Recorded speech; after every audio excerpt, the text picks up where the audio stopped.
साथियों नमस्कार, the activist Sandeep में आपका स्वागत है। मैं आज बहुत ही अहम मुद्दे को लेकर आपके बीच में आया हूं। वो मुद्दा जो भारतीय जनता पार्टी और पूरे संघ की गले की फांस बन चुका है।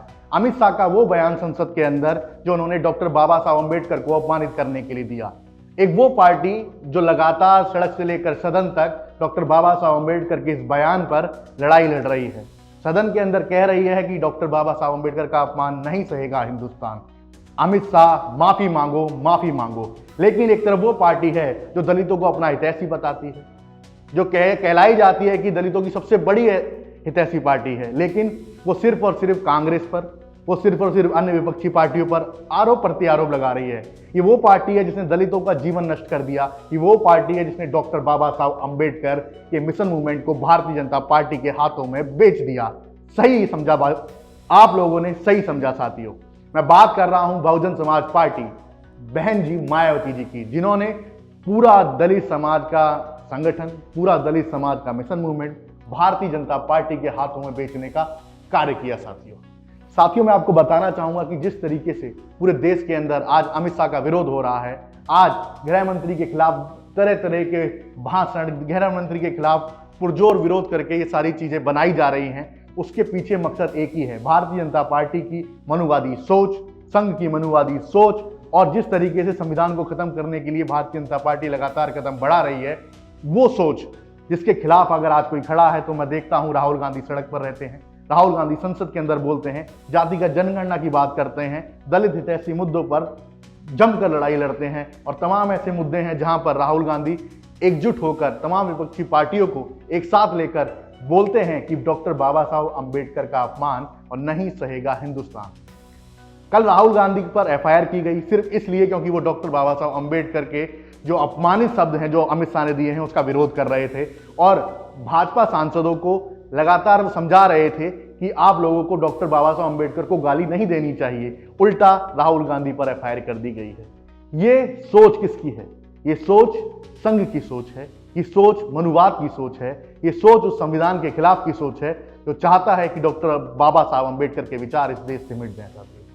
मैं कहना चाहूंगा आप सभी लोग एक साथ मिलकर राहुल गांधी के साथ, तमाम ऐसे जो कांग्रेस और विपक्षी पार्टियां हैं उनके साथ एकजुट होकर खड़े रहिए और इस लड़ाई को मजबूती से लड़िए साथियों। लोग कहते हैं कि कांग्रेस ने डॉक्टर बाबा साहब अम्बेडकर को भारत रत्न नहीं देने दिया, लोग कहते हैं डॉक्टर बाबा साहब अम्बेडकर को 2 बार कांग्रेस ने हराया। मैं कहना चाहता हूं उस वक्त की कांग्रेस में और आज की कांग्रेस में जमीन आसमान का अंतर है साथियों। ये राहुल गांधी की वो कांग्रेस है जो जातिगत जनगणना की बात करती है, ये राहुल गांधी की वो कांग्रेस है जो मल्लिकार्जुन खड़गे को राष्ट्रीय अध्यक्ष तय करती है, ये वो राहुल गांधी की कांग्रेस है जो हाथरस के अंदर दलित बेटी के परिवार के लिए सड़कों पर लाठियां खाती है। राहुल गांधी की लाठियां पड़ती हैं, उसके बाद भी वो खामोश, उसके बाद भी पूरी कांग्रेस लगातार लड़ती है और पीड़ित परिवार से मिलने जाती है साथियों। दिल्ली हो, लखीमपुर हो, मुजफ्फरनगर हो, राजस्थान हो, जगह जगह पर कांग्रेस पार्टी दलित हितों के लिए लड़ती हुई दिखाई देती है साथियों।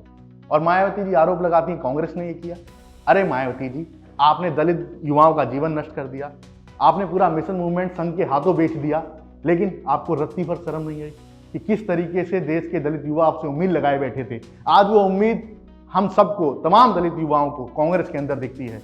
जब वो नीली टी शर्ट पहन के हाथ में संविधान लेकर राहुल गांधी सदन के अंदर बोलते हैं कि डॉक्टर बाबा साहब अम्बेडकर का अपमान नहीं सहेगा हिंदुस्तान, तो एक एक दलित युवा उनके पीछे खड़ा दिखाई देता है साथियों। मैं कहना चाहूंगा मायावती जी अब दलितों की हितैषी नहीं रही, दलित समाज को अपना हितैषी ढूंढ लेना चाहिए कि किस प्रकार से तमाम दलितों ने, तमाम बहुजन समाज के लोगों ने जो लड़ाई लड़ी है उसको खत्म ना किया जा सके। उनको एक अपना वर्चस्व, उनको एक अपना क्या बोलते हैं, जो उनके हितैषी है वो पार्टी, वो दल चुन लेना चाहिए, चाहे वो कोई भी दल हो, चाहे वो कोई भी नेता हो, लेकिन ऐसा दल चुनना चाहिए जहां पर उनकी बात सुनी जाए, उनकी बात लिखी जाए, उनकी बात लगातार उठाई जाए साथियों। मैं यही कहना चाहूँगा आखिरी के अंदर, राहुल गांधी पर एफआईआर हो चुकी है, राहुल गांधी के खिलाफ तमाम बयान, अनर्गल बयान जारी किए जा रहे हैं, लेकिन जब जब आप बात करेंगे राहुल गांधी के खिलाफ बयानों की, जब जब आप बात करेंगे राहुल गांधी के खिलाफ एफआईआर की, जब जब बात करेंगे आप राहुल गांधी के खिलाफ ईडी की, ये सिर्फ और सिर्फ